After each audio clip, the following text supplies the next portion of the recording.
1943 ప్రాంతం బెంగాల్. ఇంటి ముందు ఆడుకోవాల్సిన పిల్లలు నేలపై కదలకుండా పడుకొని ఉండేవారు.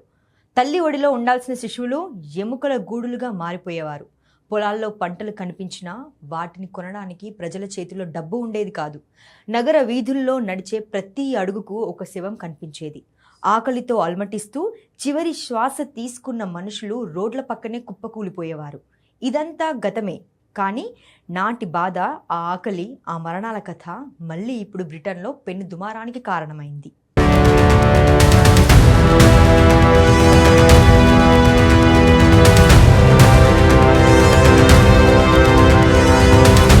లండన్లోని నేషనల్ పోర్ట్రైట్ గ్యాలరీలో ఒక వీడియో ఇన్స్టలేషన్ ప్రదర్శించారు. టర్నర్ ప్రైజ్ విజేత హెలెన్ కామక్ రూపొందించిన ఆ కళాఖండంలో బెంగాల్ కరువు ప్రస్తావన వచ్చింది. అందులో నాటి బ్రిటన్ ప్రధాని విన్స్టన్ చర్చిల్ భారతీయులను ఉద్దేశపూర్వకంగా ఆకలితో చంపడమే మీనింగ్ వచ్చేలా ప్రదర్శన జరగడం బ్రిటన్లో రాజకీయ వివాదం చెలరేగింది. చర్చిల్ మనవడు నికోలస్ సోమ్స్ సహా హౌస్ ఆఫ్ లార్డ్స్ చెందిన 50 మందికి పైగా సభ్యులు వీడియో ఇన్స్టలేషన్ పై తీవ్ర అభ్యంతరం వ్యక్తం చేశారు. ఇది చరిత్రను వక్రీకరించడమేనని ఆరోపించారు. బెంగాల్ కరువుకు తుఫాన్లు, యుద్ధ పరిస్థితులు, సరఫరా సమస్యలే ప్రధాన కారణాలని వాదించారు. కానీ మరోవైపు హెలెన్ కామక్ మాత్రం వెనక్కి తగ్గలేదు. తన పని చారిత్రక డాక్యుమెంటరీ కాదని, నాటి పరిస్థితులను వివరించే ప్రయత్నమని చెప్పింది. చివరకు వివాదం పెరగడంతో ఆ వీడియోను గ్యాలరీ నుంచి తొలగించారు. కానీ ఒక్క ప్రశ్న మాత్రం అలాగే మిగిలిపోయింది. ఇంతకీ 80 ఏళ్ల క్రితం జరిగిన ఒక కరువు గురించి బ్రిటన్ ఇప్పటికీ ఎందుకు అసహనంగా స్పందిస్తోంది? అసలు 1943లో బెంగాల్లో ఏం జరిగిందో ప్రతి ఒక్కరూ తెలుసుకుని తీరాలి. నాడు కోల్కతా వీధుల్లో ఉదయం సూర్యుడు ఉదయించేలోపు మున్సిపల్ కార్మికులు బయలుదేరేవారు. చెత్త కోసం కాదు, రాత్రికి రాత్రే ఆకలితో చనిపోయిన మనుషుల శవాలను సేకరించడం కోసం. కొన్ని వీధుల్లో శవాల పక్కనే ఇంకా ప్రాణాలతో ఉన్నవాళ్ళు పడుకొని ఉండేవారు. ఎవరు చనిపోయారో, ఎవరు బతికున్నారో గుర్తించడం కూడా కష్టంగా మారిపోయేది. ఆకలి మనిషిని ఎంత దారుణంగా మార్చేస్తుందో ఆ రోజులు చూశాయి.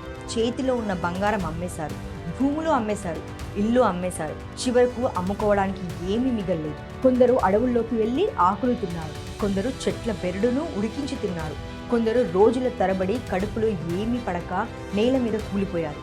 ఒక్క మాటలో చెప్పాలంటే చాలా మంది మరణించే ముందు ఏడ్చే శక్తిని కూడా కోల్పోయారు. కళ్ళల్లో కన్నీళ్లు లేవు, గొంతులో శబ్దం లేదు, కడుపు లోపల మండుతున్న ఆకలి మాత్రమే ఉంది. పిల్లల పొట్టలు ఉబ్బిపోయాయి, చేతులు కాళ్ళు కర్రల్లా మారిపోయాయి, ముఖాలపై మాంసం కరిగిపోయింది. ఒకప్పుడు పరుగులు తీసిన పిల్లలు ఇప్పుడు గోడకు ఆనుకొని కూర్చోవడానికి కూడా శక్తి లేక వణికిపోయేవారు. చరిత్రకారుల అంచనా ప్రకారం నాటి కరువు కారణంగా 30 లక్షల మందికి పైగా ప్రాణాలు కోల్పోయారు. కానీ సంఖ్య కంటే వారి బాధ మరింత పెద్దది. ఎందుకంటే ప్రతి సంఖ్య వెనుక ఒక కుటుంబం ఉంది, ఒక తల్లి ఉంది, ఒక బిడ్డ ఉన్నాడు, ఒక జీవితం ఉంది. నాటి బ్రిటన్ ప్రధాని విన్స్టన్ చర్చిల్ 2వ ప్రపంచ యుద్ధంలో గెలవడం కోసమే ఇలా చేశాడనే ఆరోపణలున్నాయి.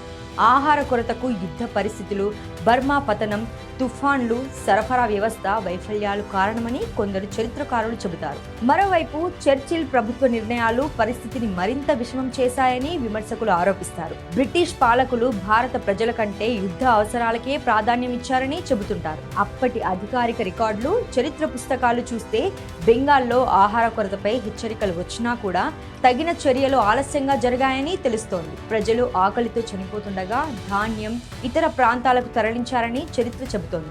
ఇక్కడ ఆహారాన్ని బ్రిటన్ తన సైనికుల కోసం ఉపయోగించిందని బల్లగుద్ది మరీ సాక్ష్యాలతో బయటపెట్టిన వారు కూడా ఉన్నారు. అందుకే చర్చిల్ పేరు ఇప్పటికీ చరిత్రలో 2 రూపాల్లో కనిపిస్తుంది. ఒకరికి అతడు యుద్ధ వీరుడు, మరొకరికి అతడు లక్షలాది మందిని చంపేసిన కరుడు కట్టిన ఉన్మాది. బహుశా అందుకేనేమో 1943లో బెంగాల్ వీధుల్లో వినిపించిన ఆ ఆకలి కేకల చావులు 2026లోనూ లండన్ ఆర్ట్ గ్యాలరీ గోడల మధ్య కూడా ఇంకా ప్రతిధ్వనిస్తున్నాయి.